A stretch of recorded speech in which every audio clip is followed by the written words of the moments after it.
Médicos. Eles são alguns dos profissionais mais respeitados e honrados em nossa sociedade atualmente. Em todas as culturas e em todos os tempos, os médicos receberam privilégios especiais e a maioria das pessoas gosta deles. Se você fica doente, a quem você recorre? A ninguém menos que um médico. Mas o que acontece quando eles se tornam maus?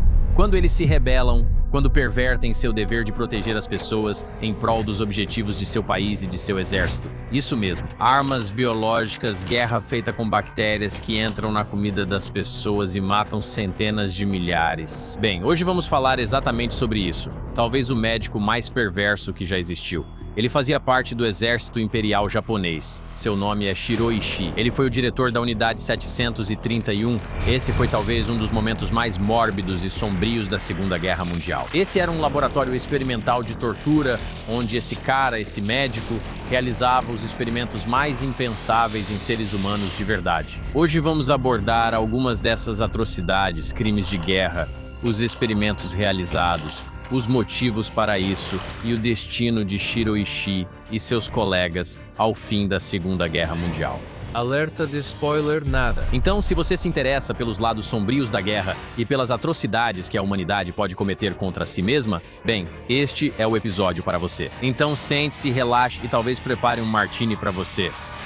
Bem-vindo ao Camp Gagnon.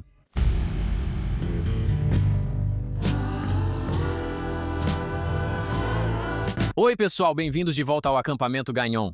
Hoje vamos fazer uma análise profunda sobre um dos médicos mais perversos que já pisaram na face da Terra. Quero dizer, como você pode imaginar, sabe? Médicos estão aí, eles são comprometidos com a sua saúde. Eles buscam ajudar a humanidade, conduzindo-nos ao futuro e oferecendo tratamentos e cirurgias para preservar nossa saúde. E quando os incentivos de um médico se tornam perversos? Quando eles começam a trabalhar com seu próprio governo e exército para matar seus adversários usando armas bioquímicas, tentando infectar seus inimigos com gás nervoso e toxinas para matar centenas de milhares deles. Hoje é disso que falamos. E não será sobre o médico maligno da Segunda Guerra Mundial que você pensou, nem necessariamente sobre nazistas. Estamos falando do exército imperial japonês, especificamente de um cara chamado Shiro Ishii.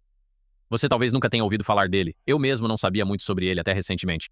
Esse cara foi possivelmente um dos humanos mais perversos e malignos da Terra. Ele comandava algo chamado Unidade 731, que era basicamente, eu não sei, você já viu o filme Jogos Mortais? Era basicamente aquilo. Era uma câmara de tortura, né? Uma unidade experimental que basicamente pegava, você sabe, prisioneiros de guerra, e fazia atos e experimentos extremamente malignos e atrozes com eles para testar o que ocorre ao praticar maldades nas pessoas.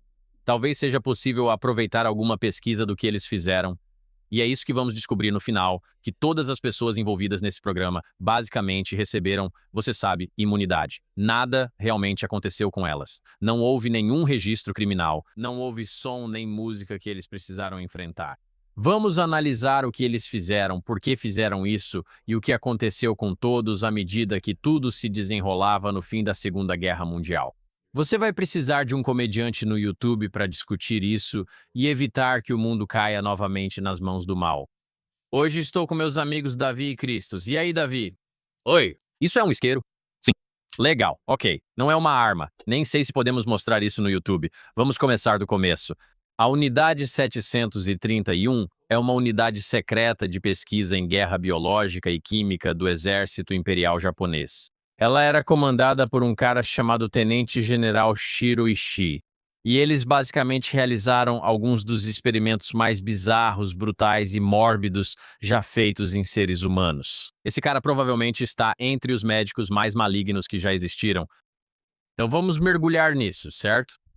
Nascido em 1892 em uma família rica na prefeitura de Chiba, Shiro Ishii estudou medicina em Kyoto e se formou em 1920. Esse cara era uma fera, para ser honesto. Era só um sujeito comum fazendo ciência no Japão. Tudo bem, típico. Ele se dava muito bem com o corpo docente e tinha uma classificação muito alta em sua turma, sendo muito querido na academia da Universidade Imperial de Kyoto. Ele acabou se casando com a filha do presidente da universidade em 1920 e meio. Impressionante.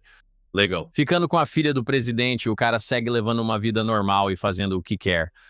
Em 1921, ele é nomeado cirurgião do exército, basicamente um tenente no primeiro hospital do exército de Tóquio, e basicamente cursa essa faculdade de medicina.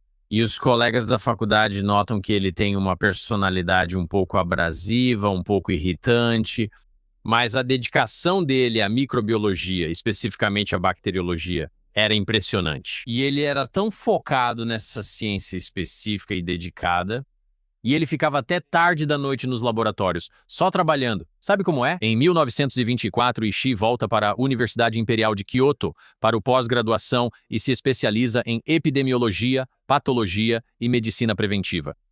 A pesquisa dele incluiu o desenvolvimento de um sistema portátil de filtragem de água, que mais tarde se tornou uma ferramenta fundamental para o exército japonês. Até agora, o cara é só um médico comum, cidadão, acadêmico que está trabalhando para ajudar seu povo. Durante esse período, ele ficou fascinado pela biologia. Ops. Acontece, né? Todos vamos para a faculdade e nos interessamos por algo. Qual foi o seu... A minha, eu diria, provavelmente foi stand-up comedy, que você pode argumentar que talvez seja pior do que guerra biológica. Eu não sei. Prefiro ir a um show de comédia do que encarar gás mostarda. Mas tudo bem, não pulem, pessoal, porque estou na estrada e vem aí a leitura de anúncio mais rápida do mundo. Estarei em Charleston, Carolina do Sul, Atlanta, Estrasburgo, Hoboken, Indianapolis, Buffalo, Raleigh, Poughkeepsie, Portland, Oregon, Fort Worth, Austin, Texas, Stanford, Filadélfia, Leavitt, Levittown, Chandler, Arizona e San Diego. Vou incluir Toronto, Montreal, Washington DC e outras datas. Confira tudo em tmarcagon.com. As datas estão na descrição e possivelmente nos comentários. Vem me ver na turnê, vem dar um alô, vou ficar com todo mundo depois do show. Venha apertar minha mão, me chamar de idiota, faça o que quiser, estarei lá. Vou apresentar minha hora de stand-up comedy, estou muito orgulhoso desse material e animado para compartilhar com vocês. Seria ótimo se todos pudessem comparecer. E o que você veste para um show da turnê? Essa é uma ótima pergunta. Você pode acessar campgoods.co. Isso mesmo, temos produtos. Temos produtos da Camp, temos bonés, moletons, camisetas, muita coisa está fora de estoque. As vendas estão ótimas, mas vamos repor tudo em todos os tamanhos. Você já pode garantir produtos e roupas incríveis dos podcasts. O site será atualizado regularmente. Se for a um show, adoraria ver você usando as peças que colocamos online. Vejo vocês lá. Imagine isso. Você está a 9 metros debaixo da terra, cavando terra congelada com colheres e pratos do refeitório. Guardas nazistas patrulham lá em cima. Um movimento errado, uma pedrinha solta e acabou. Mas nessa noite de 1944, 76 prisioneiros aliados tentariam o impossível, cavando um túnel rumo à liberdade na maior fuga de prisioneiros de guerra da Segunda Guerra Mundial. E séculos antes, em uma câmara de pedra fria, uma jovem adolescente vestida com armadura ficou diante de seus acusadores. Seu crime, liderar exércitos, falar com anjos e ousar desafiar os homens mais poderosos da Europa. O julgamento de Joana d'Arc marcou um dos momentos mais infames da história. Essas são só 2 histórias deste dia na história. Newsletter que entrega eventos históricos fascinantes direto na sua caixa de entrada. Guerras épicas, rebeliões religiosas, mistérios antigos e maravilhas modernas. Não perca mais nenhuma história. Escaneie o QR Code ou clique no link na descrição para se inscrever no Hoje na História. Eu não sei, as pessoas vão para a faculdade, elas se envolvem em todo tipo de coisa estranha. Né? Badminton, boliche, badminton, bissexualidade. Com o que você se envolveu na faculdade, na Universidade de Tampa? Não revele meus dados. Eu me envolvi com mulheres. Beleza, tá vendo? Sim. Isso é guerra biológica. Então, em 1925, o Protocolo de Genebra proibiu armas químicas e biológicas, certo? Após a Primeira Guerra Mundial, gás mostarda foi usado nas trincheiras. Muitos voltavam para casa com doenças nervosas e outras enfermidades graves. E então Genebra se reúne, e eu nem sei por que confiamos nos suíços para esse tipo de coisa, mas Genebra se reúne e eles dizem: "Ei, nada de mais armas biológicas." E isso desperta o interesse de Shiro. Ele pensa: espera aí, que armas são essas? Ele afirmou que as proibições mostravam seu potencial estratégico e pressionou líderes militares a investir nessas armas. Isso meio que saiu pela culatra, se você quer saber, né? Tipo, os mocinhos dizem: "Ei, não usem isso." E esse cara pensa: espera aí, se eles estão dizendo para não usar, então obviamente a gente deveria usar, né?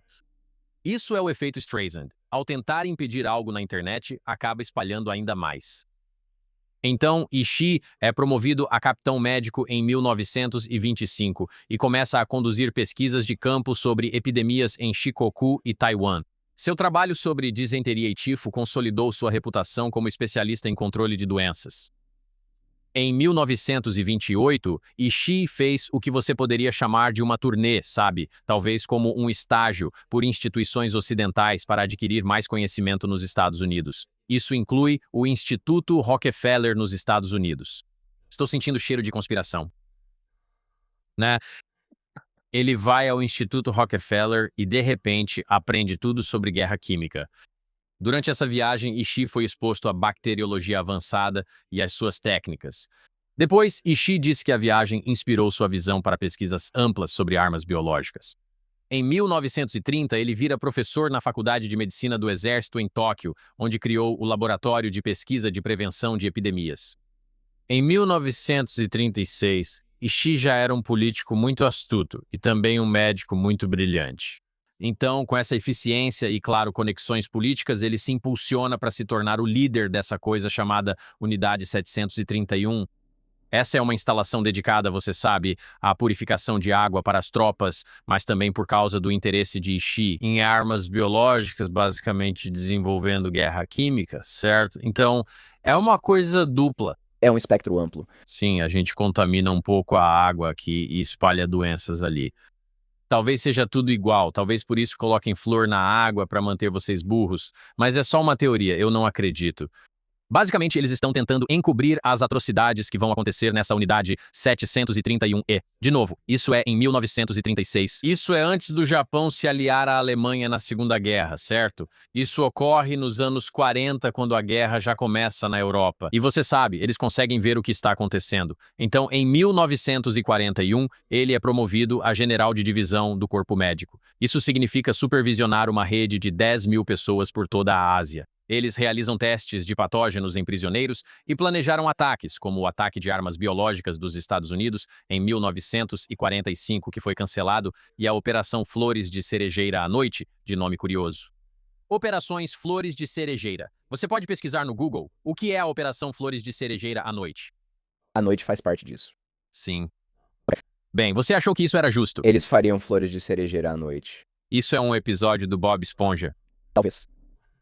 Estamos falando sobre Flores de Cerejeira. A Operação Flores de Cerejeira à Noite foi um ataque militar japonês planejado contra civis nos Estados Unidos com armas biológicas na Segunda Guerra Mundial. A proposta basicamente era que submarinos da Marinha Japonesa lançassem hidroaviões que entregariam peste bubônica armada nos Estados Unidos, desenvolvida na Unidade 731.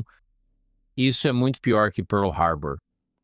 Tipo, Pearl Harbor, quero dizer, sim, isso é loucura. Tipo, sinceramente, se isso tivesse acontecido no resto da Segunda Guerra Mundial, sabe? Tipo, aquela solução de 2 ataques que fizemos, sabe? A bomba de Sakia, isso teria sido mais justificado. Não estou dizendo que é justificado, mas veja, eles planejavam lançar peste bubônica nos Estados Unidos nos anos 40, isso é insano. Mas essa operação foi abandonada logo depois, porque o planejamento, sabe, era falho e houve uma forte oposição do general do exército japonês, o que é bom. Acho que, sabe, o bom senso prevaleceu. Mas esse cara ainda está atuando na unidade 731, e sim, como você mencionou antes, David, o R de Nanking. Ok. Eu não sei como pronunciar isso. Eu sempre ouvi como rei. Sempre pensei assim, mas aparentemente Nanjing. E basicamente isso foi um massacre que os japoneses cometeram na China. E vale ressaltar que a maioria das pessoas que foram torturadas e usadas em experimentos na unidade 731, eu acredito, eram chinesas. Então eles meio que usaram isso como justificativa para basicamente fazerem o que quisessem. Então, o que aconteceu lá? Vamos ver alguns dos detalhes mais sórdidos. Prisioneiros eram infectados com doenças como antraz ou peste bubônica e depois dissecados vivos para estudar os danos aos órgãos internos. O que é antraz? Acho que é só um pó branco. É tudo o que eu já ouvi falar sobre isso. Acho que é uma toxina nervosa, pelo que entendi. Pelo que eu entendi, basicamente causa danos nos nervos. Antraz é uma doença causada pela bactéria Bacillus, que normalmente afeta animais como gado, ovelhas e cabras. Viagem. Embora seja raro em humanos, o antraz pode ser transmitido pelo contato com animais infectados, lã, carne ou peles. E o que isso faz com eles? É por isso que não diz essa porra. Tem os tipos de transmissão em humanos, sintomas. Os sintomas variam dependendo dos tipos de antraz e incluem lesões na pele, febre, calafrios, dor no peito, dificuldade para respirar, desconforto gastrointestinal e outros. Não parece tão ruim, já passei por tudo isso. Esse é o termo médico para lepra? Ah, não, acho que lepra... Não. Lepra é um termo médico, deixa pra lá. O que isso tem a ver com leopardos? Nunca entendi, nunca saquei. Mas eles estavam infectando prisioneiros com doenças como o antraz.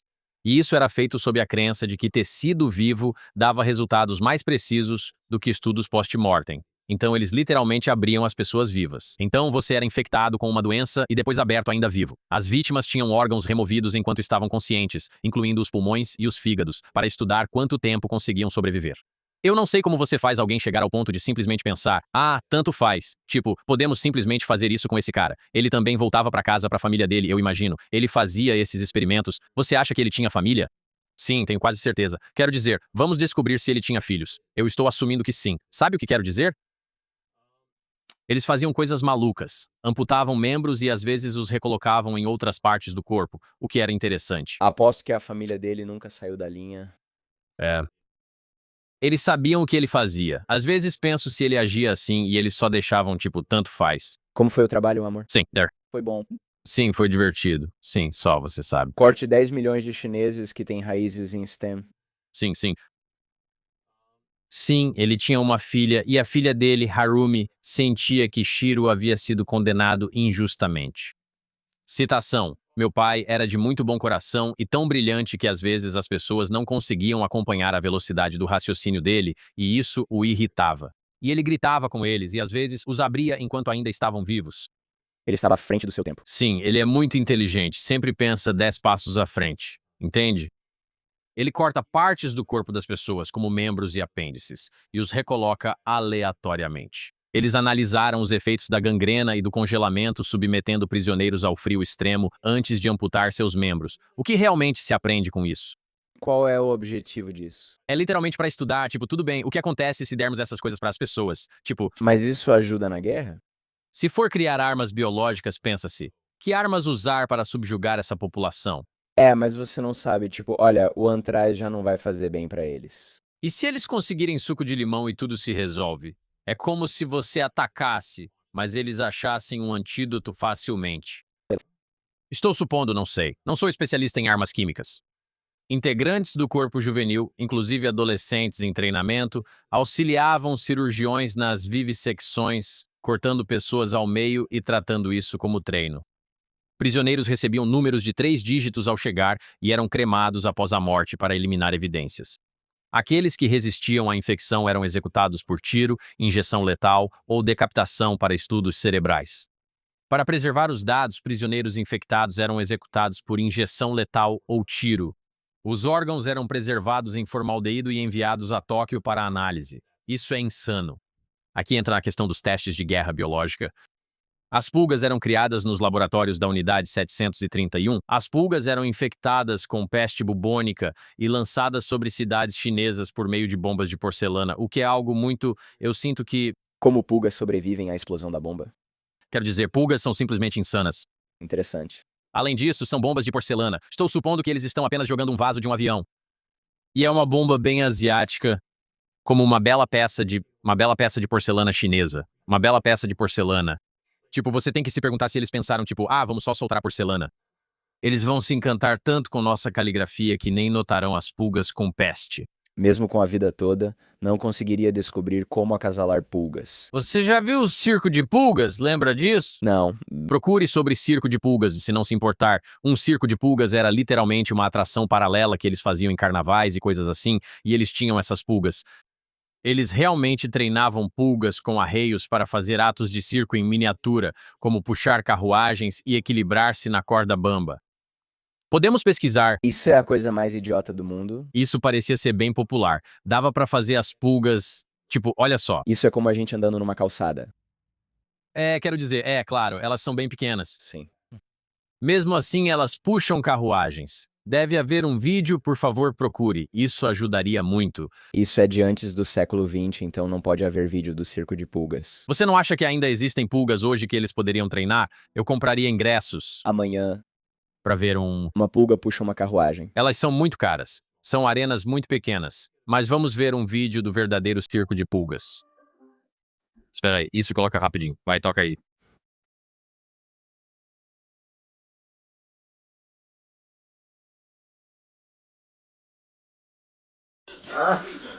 Olha isso.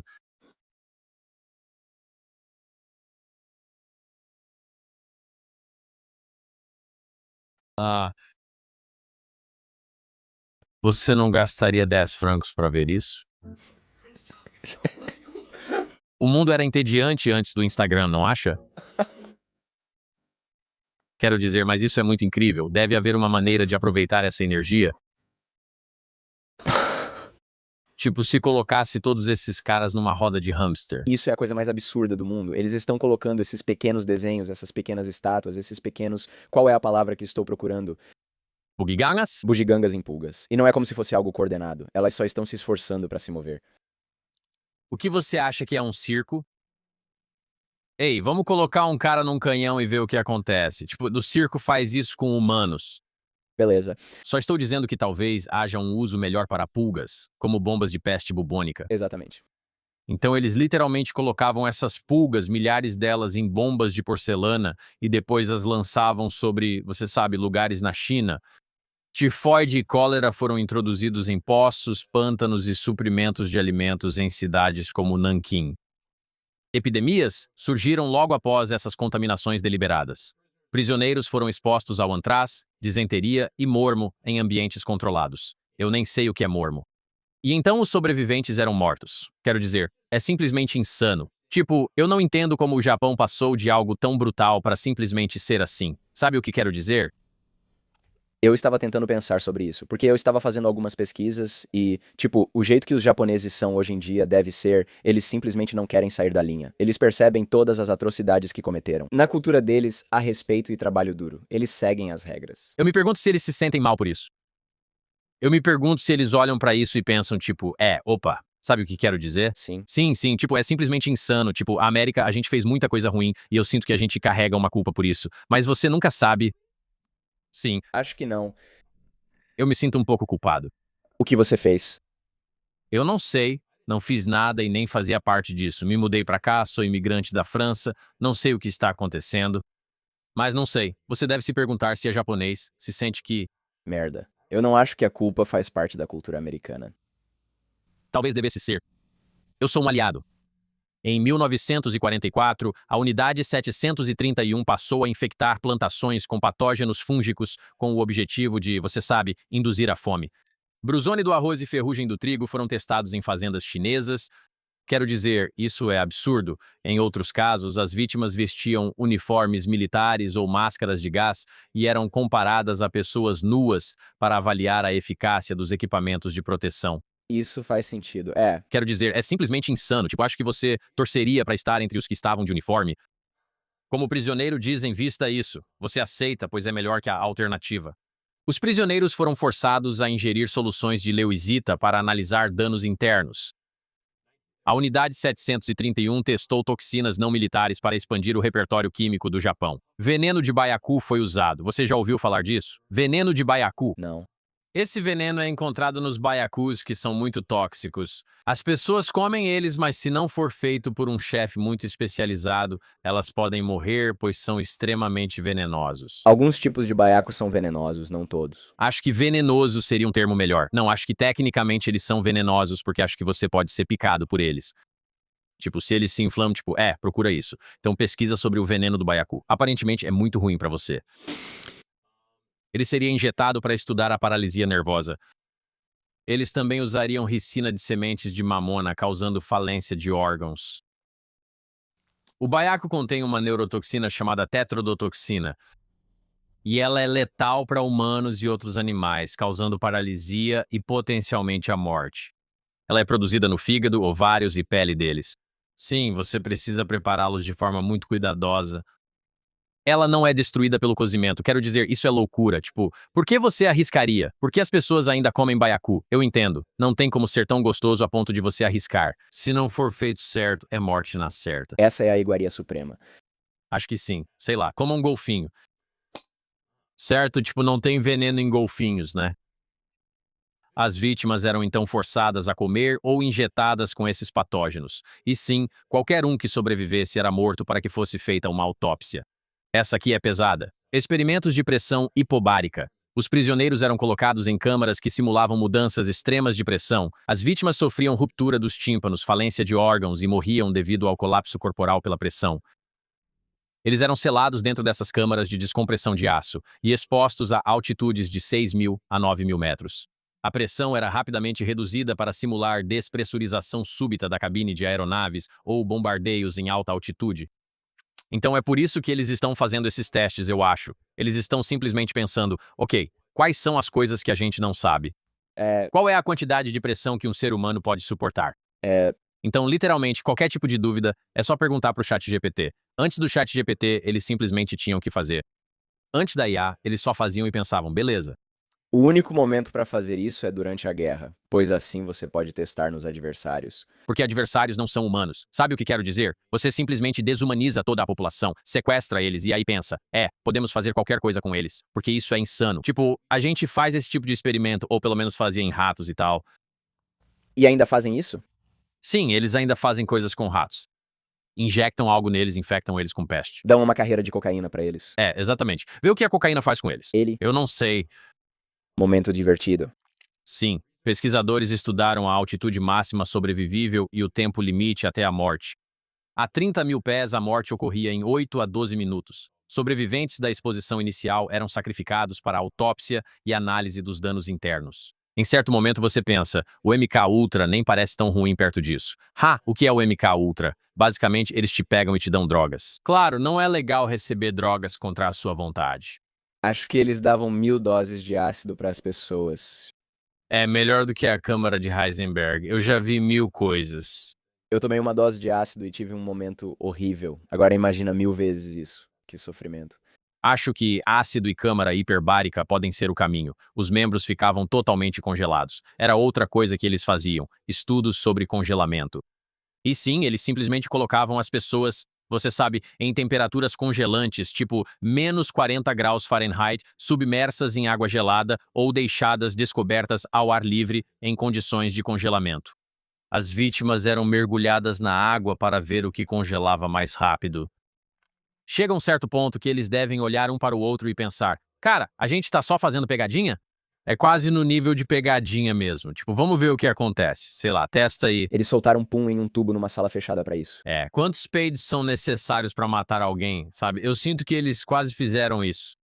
Então é assim que tudo termina. Basicamente, eles estão fazendo os experimentos mais brutais que você pode imaginar em seres humanos de verdade.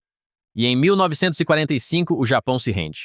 A liderança e os membros da Unidade 731 evitaram sistematicamente a responsabilização por meio de destruição de provas, cumplicidade dos Estados Unidos e silêncio estratégico. Quero dizer, essa é a parte que acho tão mórbida sobre a história, é que as piores pessoas da história nunca assumem responsabilidade. Todos eles, nenhum realmente enfrenta as consequências dos próprios crimes. É insano. As forças soviéticas avançaram pela Manchúria, onde realizaram muitos desses experimentos. E Ishii recebe ordens, ele ordena a destruição das instalações da Unidade 731 e os prisioneiros restantes são todos mortos, envenenados ou baleados. Todos os documentos e equipamentos são incinerados. Um técnico que trabalhou lá posteriormente testemunhou que queimaram as vítimas e jogaram os ossos em um rio. Ishii forja a própria morte em 1945 e depois se esconde. Com certeza. Louco.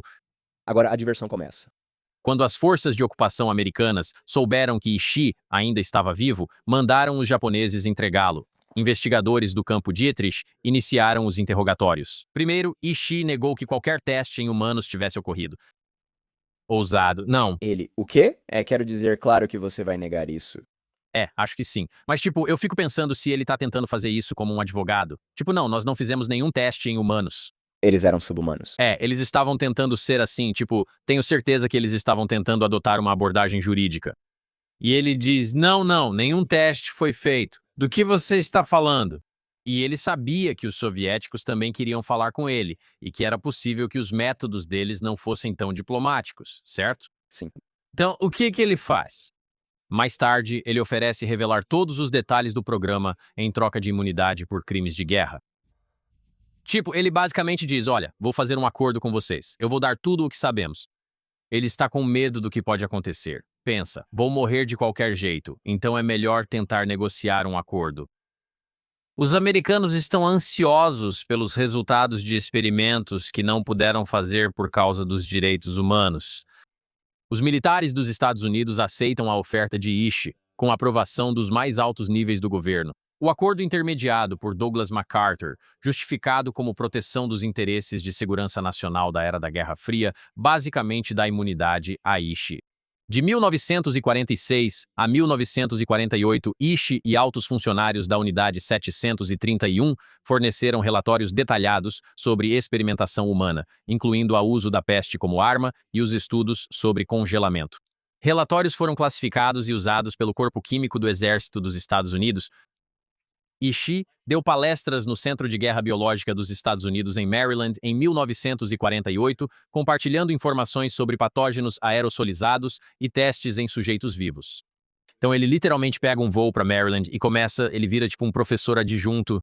Ele simplesmente chega lá tipo dando aula. Serei seu professor substituto esta semana. Sim, ele chega com um vídeo e uma TV e todos acham incrível. Vamos assistir a um filme. Não. E é simplesmente a porra de Jogos Mortais.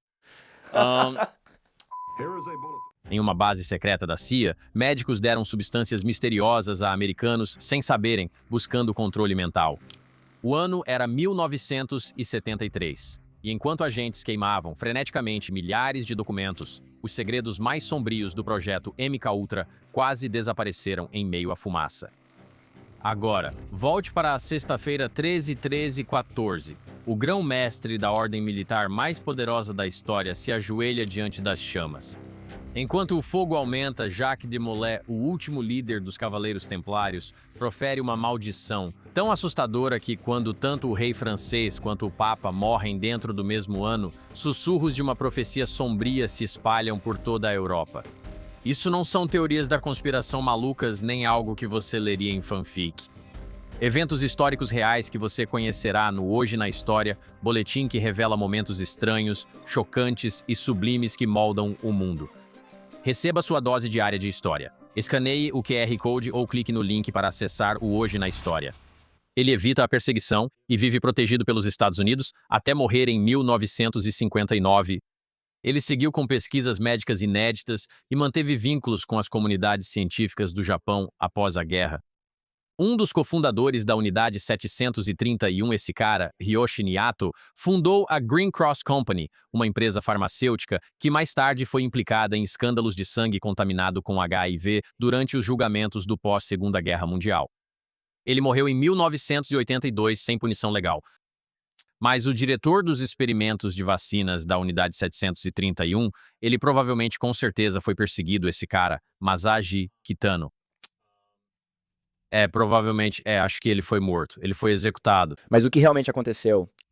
Não, ele não foi executado. Tornou-se presidente do Instituto Nacional de Saúde do Japão e publicou artigos sobre doenças infecciosas sem revelar seus crimes de guerra. Meu Deus.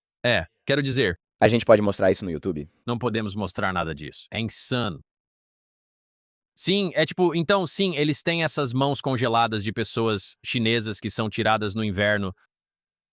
Como tratar melhor a queimadura de frio? É interessante que os Estados Unidos, acho que se você vai para a guerra com os soviéticos, você pensa, beleza, vamos descobrir o quão ruim é a queimadura de frio, sabe? Vamos ver se existe uma maneira de curar a queimadura de frio. Ei, ótimo. Os resultados, eles são bem ruins. Não é bom. Quero dizer, é insano que eles tenham fotos disso. Tipo, você pensaria que eles diriam, ei, melhor não fazer isso. Isso é mesmo um ser humano? Era isso que eles estavam perguntando.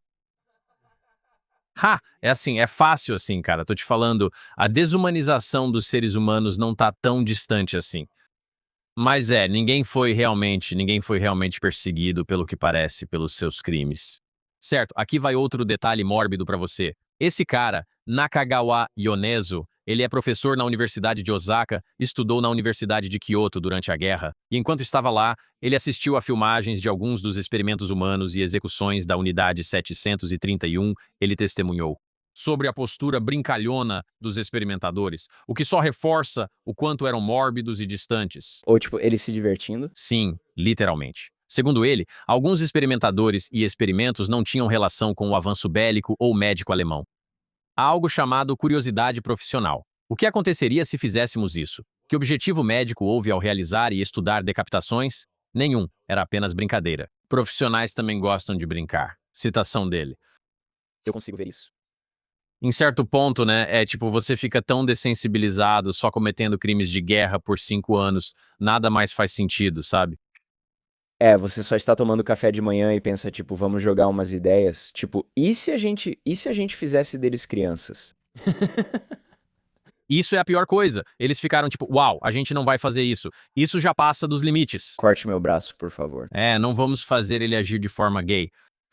What we do with the head? Cara, não sei. Isso é bem mórbido. Sinceramente, não gosto de saber o quão brutais os humanos podem ser. Mas, mais uma vez, como a história já nos mostrou, as pessoas mais malignas que cometem as piores atrocidades raramente precisam responder por seus crimes. O mais louco é que isso foi há menos de 100 anos. Sim, não, foi extremamente recente. Fico imaginando quantas pessoas morreram ao todo. Parece que estimam que alguns dos testes de guerra biológica realizados mataram cerca de 200.000 a 300.000 pessoas. Acredito que isso abrange as execuções e experimentos da Unidade 731, além da guerra química resultante, como as bombas de porcelana. Devíamos ter lançado muito mais do que 2 bombas nucleares nessas pessoas. Certo. Jesus Cristo, isso é loucura. Eu sabia sobre Nanquim, o imperialismo do Japão e a ocupação da China, mas não sabia que eles faziam essas coisas. O que me intriga é, será que parou aí? Recebemos tantas informações. Você acha que só pararam de testar armas médicas? Tipo, tenho certeza de que ainda rola um pouco disso. Tenho certeza de que existem versões disso que ainda acontecem hoje em dia. Mas não em humanos. Não, claro que não, cara. Aquela coisa toda de 2020 foi algo real mesmo. Aquilo realmente aconteceu, mano. Certo, estou saindo dos trilhos. Quando coloco meu gorro de conspiração, tudo sai do eixo. Em que o laboratório de Wuhan estava fazendo testes? Em ratos? Acho que sim. Parece que os morcegos também, de onde surgiu toda essa história, eu acho. Você acha que foi um... Nós sabemos. Ok, então agora sabemos que foi um vazamento. Certo. Supostamente. Não, nós nunca... Isso é tipo, supostamente... Mano, Será que agora vamos receber um aviso do CDC neste vídeo? quer dizer, provavelmente. Tudo bem. Nós sabemos que é um vazamento? Parece que sim. Eles fazem pesquisas de ganho de função sobre a Covid em Wuhan, seguidas pelos jogos militares. Mas foi um vazamento intencional agora? Ou foi um acidente? Acho que isso depende da thread do Twitter que você acompanha. Estou na thread errada. Depende de qual você lê. Foi tão estúpido. Lembram do início da pandemia? Diziam que comiam morcegos e achávamos isso racista. Todo mundo ficou tipo... Eles comem essas coisas lá. faz sentido. A gente acreditou nisso. Aqueles mercados úmidos. Esses morcegos. Eles não vão tentar nos machucar. Não tem como eles fazerem isso de propósito. É mais provável que eles só estavam comendo um morcego, cara. Isso é tão estúpido. Quer dizer... Como nós somos racistas. Sim, é o verdadeiro racismo americano. Eles dizem, isso é loucura. Além disso, a outra parte que eu sempre acho interessante quando se trata, tipo, sei lá, dos Estados Unidos meio que não sendo... Eu sinto que a gente meio que faz vista grossa pra muita coisa, apesar de todas as atrocidades que acontecem, como os experimentos de sífilis que aconteceram em Tuskegee. O que você ia dizer? Sobre os aviadores, sobre os pilotos? É isso que estamos testando. Aqui é o Kiki. É assim que eles voam. É por isso que eles eram tão grandes. É por isso que eles conseguem voar. Eles acabaram adquirindo a habilidade de voar, eu acho. Não sei. Eles estavam em aviões ou estavam realmente voando? Acho que eles estavam em aviões. Mas então eles estavam fazendo isso nos Estados Unidos recentemente. Há quanto tempo? Não foi nos anos 70. Em 1970, 31 ou 1972 é quando isso termina. Mas eles estavam fazendo pesquisas sobre sífilis em cidadãos americanos. Os americanos dizem que eles não vão repetir isso, mas fazem com aquelas pessoas. E você fica tipo, isso é racista. E eles estavam certos. Essa é outra característica do racismo americano. Pensamos que não farão isso conosco. Cara, 600 homens, 400 deles pegam sífilis. O que a sífilis faz com você? Eu não sei. É uma DST, né? Acho que sim, mas sem tratamento não sei o que ocorre. Opa, Boa pergunta de dilema moral. Sífilis é incrivelmente tratável hoje em dia e não leva mais à morte. foi sobre isso que estávamos falando no Flagrant. Foi tipo, a gente estava olhando isso e é como se eles tivessem finalmente curado a sífilis. E algumas pessoas acham que foi parcialmente por causa de alguns desses experimentos. Isso remete à questão: torturar uma pessoa por toda a vida ou 1 milhão receberem um grão de poeira no olho? Exatamente. Na verdade, Na verdade, não é nada disso. mas de certa forma é um dilema do bonde. É, o bem maior. Eu só não acho que os fins justificam os meios quase nunca. Eu não sou nada utilitarista. Quero dizer, parece que sim, você pode ter danos cerebrais, falência de outros órgãos, cegueira, paralisia, demência, até mesmo morte. Isso é por causa de uma DST? Sim, DSTs fazem mal pra você. Sim, mas eu achava que as DSTs só, tipo, afetam o seu sistema imunológico. É. O que você prefere? Vamos fazer isso. Ficar como uma garota, Sim. deixar ela grávida, uma garota aleatória que você nem conhece, e depois lidar com as consequências disso. Ela vai ter o bebê, você tem que... Ela é bonita? Sim. Ela tá atrás de dinheiro? Você realmente não sabe. Ela ganha dinheiro? Ela tem um emprego normal. Tipo o quê? Ela trabalha em uma startup de fintech, Ok. Não, tudo bem. ou você pega herpes, tratável. Boca ou genital? No geral, você não vai morrer disso, mas você tem herpes. Eu pego herpes dela? Sim. E ela tem herpes. Ela tem herpes. Agora você tem herpes. Então, Você prefere engravidar uma garota, ela ter o bebê, e aí você tem que pagar pensão ou ser o pai do... Por que que eu não posso simplesmente estar... presente na vida dela, por que a gente não pode se casar? Você quer se casar com uma garota que tem herpes? Não. Cara, não, se você tivesse que escolher... Você pode casar com ela, mas não há garantia de que dará certo. Bem, considerando as brigas no meu relacionamento recente, vale a pena tentar. Eu preferia engravidar a garota. Não é loucura? Você prefere criar outro ser humano pelo resto da vida? Sim, é um fardo, mas também o maior amor que você vai sentir, como pode entender. Ou você tem herpes? Sim. Você prefere passar seu sobrenome para o resto da eternidade e ser preenchido com o melhor sentimento de todos? Espero que você ame essa mulher e construam uma boa vida juntos. Isso é possível. E se ela disser que não quer ficar com você e decidir criar a criança sozinha, achando que não vai dar certo? Você pode entrar na justiça pela guarda e vê-lo nos fins de semana. Agora você parece um pai ausente, sem conseguir ver seu filho. Eu não sou um pai ausente se sou eu quem está sendo impedido de vê-los. Agora você tem esse filho que ama, mas não pode vê-lo. Então eu tenho que pagar, tipo, pensão alimentícia? Como isso funciona? Pensão alimentícia? Uau. Agora, isso é interessante, porque pensão alimentícia é bem cara. Estou longe do meu filho. Espero que seja um menino. Sim. Não sei. Mas aí toda vez que fica com uma mulher precisa ter essa conversa. Antes de avançar, avisar que tem herpes. Sim. Cara, isso deve ser difícil. Mas eu acho que depois de contar isso pras mulheres várias vezes, você deve acabar criando uma piada divertida. É. Sabe o que eu quero dizer? Tipo, Você diria, você tem um roteiro, você sabe o tempo certo. exatamente. Você sabe como apresentar de um jeito que eles fiquem, tipo, quem liga, sabe? Você deveria falar com ele assim. Tenha uma arma. Tenha uma arma apontada para o rosto deles. Não. Eu preferiria Deus. Não, ainda assim eu preferiria ficar com a criança. Quero mudar de assunto. Isso está fora do tema, Cristos? Isso tem tudo a ver. Isso está transformando isso em um papo de garotos. Isso está totalmente no assunto, cara.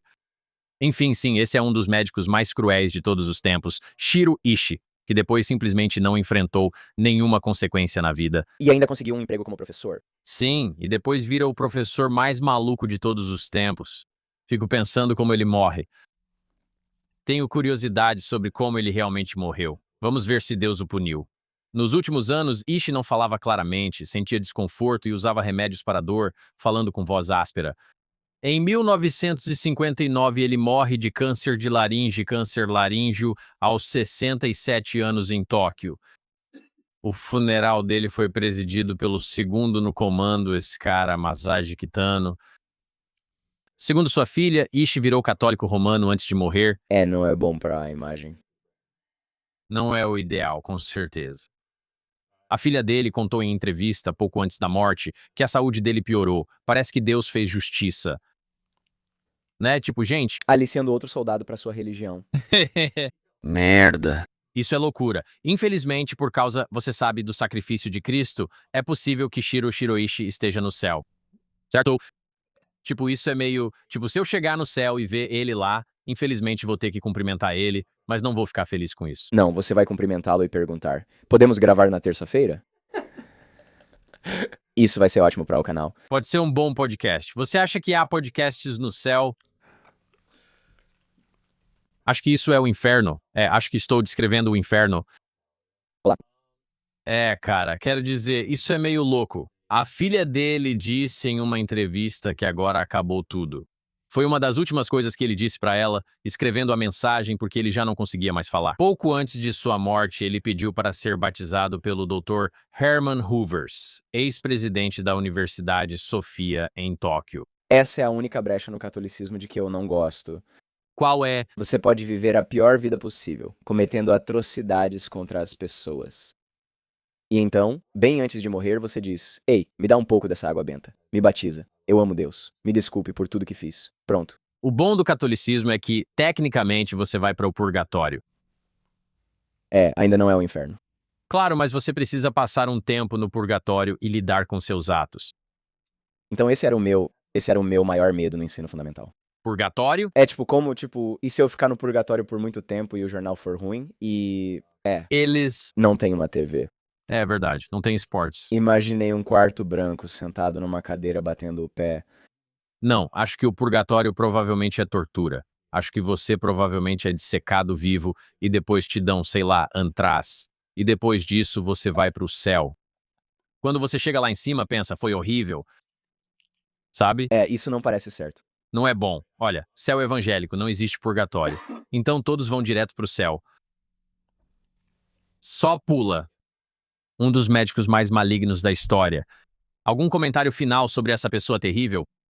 Na verdade, não. Quer dizer, entendo o propósito disso. Ou melhor, acho que entendo o momento. Estamos em guerra e temos todos esses prisioneiros. Agora podemos finalmente fazer aqueles estudos horríveis que sempre quisemos. Mas isso levanta um dilema moral interessante, tipo o caso de Tuskegee, por exemplo. Agora temos uma cura para sífilis. Então, sim, tratamos mal esse pequeno grupo de pessoas durante suas vidas. Mas quantas pessoas em toda a história da humanidade no futuro nós salvamos? Não estou justificando, mas é uma questão interessante sobre o mundo. João 3,16. O que é isso? Deus amou o mundo e deu seu único filho para salvar a humanidade. Ok. O que isso tem a ver com isso? Parece que você mata alguém para salvar todos. Pode valer a pena. O catolicismo fez sentido por um instante. Acho que, para concluir, se você for um médico maligno e cometer atrocidades que sejam realmente ruins, que sejam super malignas. Se for sair da dieta, porra, que seja um sorvete duplo. Se você for fazer isso, porque se você é um médico e faz algumas coisas malignas, provavelmente vai acabar na prisão. Vários médicos cometeram crimes e foram presos, certo? Sim. Mas se você é capaz de fazer a coisa mais maligna que alguém poderia fazer, comandar uma câmara de tortura inteira e massacrar 200 mil pessoas, então você pode sair impune. É como quando um prisioneiro está lá para o resto da vida, ele pensa: bom, já que estou aqui mesmo, posso muito bem tentar esfaquear um colega. Já estou aqui mesmo. Já estou ferrado. Não. É mais como se você pudesse ir para o lado mais maligno possível, então de repente sua maldade pode virar dados. E aí você pode negociar um acordo, sabe o que quero dizer? Se você mata uma pessoa, vai para a prisão. Se mata 200 mil, aí tudo bem, vamos aprender algo. Uma morte é uma tragédia. 1 milhão é uma estatística. Esse tipo de coisa. Então você consegue algumas estatísticas. E qual é a moeda mais poderosa no mundo de hoje? Dados. Big Data. Você poderia vender isso para a Meta. Não estou incentivando, mas se quiser ser um médico do mal, há uma saída. É só anotar tudo, tirar fotos, colocar na Wikipédia e depois viver sua vida em Tóquio. Interessante, é loucura. Esse cara... Maryland. E aí você vai pra Maryland. Você já comeu bolinhos de caranguejo de Maryland nessa época do ano? Não é louco? Ele foi pra Maryland, ficou protegido e ainda disse que voltaria ao Japão. Você acha que ele foi ao McGooey's? Ele provavelmente visitou alguns clubes de comédia enquanto estava lá. E ele morreu em, 59? Sim. Ele tinha acesso a filmes, ele assistiu Cidadão Kane. Sabe o que quero dizer? Isso é loucura. Esse cara comandava uma câmara de execução e depois ficou de boa. Ele planejava matar americanos. Os Estados Unidos disseram que só dariam proteção para ele. Orson Welles. Grande diretor. Ele adorava Orson Welles. Tipo, isso é insano. Quando foi que Hitchcock já estava fazendo filmes nessa época? Certo, é. Qual é o filme mesmo? Não é Pânico. Os Pássaros? Não, o... Psicose? Sim, Psicose. Sim, quando Psicose foi lançado?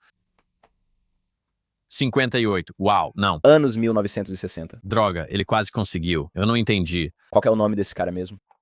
Questão de herói. Descanse em paz, Hiroshi. Você teria adorado Psycho. Vamos encerrar. Obrigado por assistirem a mais um episódio de Camp. Espero que vocês apreciem mergulhar, vocês sabem, nos cantos mais sombrios da internet. Estaremos de volta na próxima semana com mais informações. Cris, aqui é o David, obrigado por participar. Até a próxima. Então, Salam, se você chegou até o final deste episódio, é porque você está com a gente. E por isso estamos com você. Você é sofisticado. Você aprecia uma comunicação honesta e verdadeira, é uma pessoa de alto nível que entende isso. História não é apenas datas e nomes. É uma tapeçaria de triunfos e tragédias humanas. Desde a primeira profecia de Nostradamus até a cavalgada de Paul Revere, dos antigos oráculos aos revolucionários modernos. Por isso preciso de você. Caso ainda não tenha feito, inscreva-se no Hoje na História, nosso boletim gratuito. Hoje na História traz para você as histórias que importam, os momentos que mudaram tudo e os segredos escondidos no tempo. Junte-se a milhares de entusiastas que recebem sua dose diária de história. Não deixe mais um dia passar em branco. Leve a conversa para sua caixa de entrada. Inscreva-se agora pelo QR Code ou pelo link na descrição. Hoje na História, porque as histórias da história moldam o mundo de amanhã. Obrigado por assistir ao episódio. Nos vemos na próxima vez.